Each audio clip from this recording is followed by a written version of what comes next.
जब भगवान मौन चुनते हैं, उनके मौन में छिपे सबक डॉ वंदना शर्मा होने से 21वीं सदी की सुपर वुमन द्वारा जब स्वर्ग बोलना बंद करता है, आत्मा सुनना शुरू करती है। हर साधक के जीवन में एक समय आता है जब भगवान, जो हमेशा संकेतों, संयोगों और संवेदनाओं के माध्यम से फुसफुसाते रहे, अचानक मौन हो जाते हैं। कोई उत्तर नहीं, कोई मार्गदर्शन नहीं, कोई चमत्कार नहीं, बस एक ऐसा मौन जो इतना गहरा है कि वह तुम्हारी हड्डियों में गूंजने लगता है। मैंने उस मौन को जिया है और मैंने सीखा, भगवान का मौन उनकी अनुपस्थिति नहीं है, यह उनके सबसे शक्तिशाली उपस्थिति का रूप है। जहां वास्तविक परिवर्तन होता है जब भगवान अपनी आवाज वापस लेते हैं, इसका अर्थ यह नहीं कि वे दूर हो गए हैं। इसका अर्थ है कि वे तुम्हें भीतर की ओर मोड़ रहे हैं। हम दिशा के लिए प्रार्थना करते हैं, रोते हैं, लेकिन कभी-कभी स्वर्ग चाहता है कि हम स्वयं दिशा बने। मौन दंड नहीं है, यह तैयारी है। यह वह क्षण है जब शिक्षक समझाना बंद कर देता है ताकि छात्र प्रदर्शित कर सके। सोचो, सूर्य भी बादलों के पीछे छिप जाता है, फिर भी उसकी रोशनी कभी आकाश से नहीं जाती। भगवान का मौन भी वैसा ही है। यह दूरी जैसा दिखता है, पर यह दिव्य निकटता का गर्भ है। जब तुम उनकी आवाज सुनना बंद करते हो, तुम उन्हें महसूस करना शुरू करते हो। जब तुम उनका हाथ देखना बंद करते हो, तुम उनकी योजना पर भरोसा करना शुरू करते हो। जब तुम संकेत पाना बंद करते हो, तुम स्वयं एक संकेत बन जाते हो।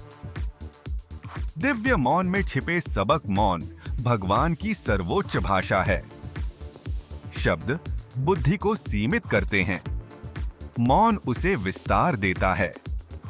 मौन में तुम्हारी आत्मा दिव्य वर्णमाला सीखती है। विश्वास, धैर्य, समर्पण और आस्था। तुम्हें उन्नत किया जा रहा है। भगवान का मौन उद्घाटन से पहले पुनर्संयोजन है। तुम्हारे जीवन की प्रणाली को अगली दिव्य योजना डाउनलोड करने से पहले स्थिरता की आवश्यकता होती है। तुम बिना कानों के सुनना सीख रहे हो।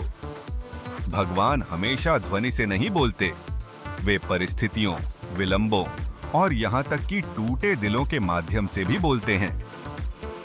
मौन वह जगह है जहाँ तुम्हारी आध्यात्मिक इंद्रियां विकसित होती हैं। तुम्हारा विश्वास शुद्ध किया जा रहा है। जब प्रार्थनाएं पूरी होती हैं, तब विश्वास करना आसान होता है। सच्चा विश्वास तब जन्म लेता है जब प्रार्थनाएं मौन से मिलती हैं और फिर भी तुम प्रेम में सिर झुकाते हो। तुम्हें दिव्य जिम्मेदारी के लिए योग्य बनाया जा रहा है। जब भगवान छिपते हैं, तो यह तुम्हें छोड़ने के लिए नहीं होता, यह देखने के लिए होता है कि जब दीपक अदृश्य हो, तब भी क्या तुम उसका प्रकाश फैला सकते हो। छिपी हुई बातचीत तुम सोचते हो वह मौन है, पर वास्तव में वे तुम्हारे संदेह और भक्ति के बीच चल रही वार्ता को देख रहे हैं। क्या तुम घबरा जाओगे या दृढ़ रहोगे? क्या तुम विलंब को कोसोगे या शांति को विकसित करोगे?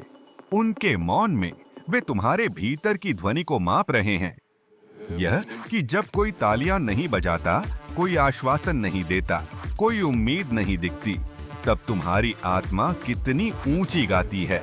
यही वह क्षण है जब भगवान जानते हैं तुम अगले चमत्कार के लिए तैयार हो। जब भगवान मौन हो, तो ध्वनि बनो। जब स्वर्ग ठहरता है, पृथ्वी को अधिक श्रद्धा से प्रार्थना करनी चाहिए। जब संकेत रुकते हैं, तुम्हारी आत्मा को और उज्जवल चमकना चाहिए। जब संसार खाली महसूस होता है, उसे कृतज्ञता से भर दो। उनकी आवाज का पीछा मत करो, उनके सार को आत्मसात करो। उत्तर की मांग मत करो, वह उत्तर बनो जिसकी किसी और ने प्रार्थना की है। यही तरीका है जिससे मौन तुम्हें स्वयं भगवान की जीवित प्रतिध्वनि में बदल देता है। मौन से शक्ति तक यदि तुम दिव्य मौन के दौर से गुजर रहे हो, तो निराश मत हो।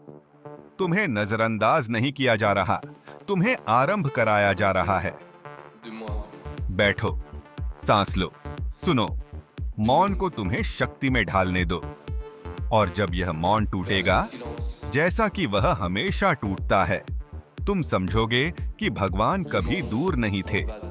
वे तुम्हें यह सिखा रहे थे कि उन्हें हर चीज में सुनना है, यहाँ तक कि अपने हृदय की धड़कनों के बीच की शांति में भी। क्योंकि कभी-कभी भगवान का मौन उनका पीछे हटना नहीं होता, यह उनकी उत्कृष्ट कृति होती है।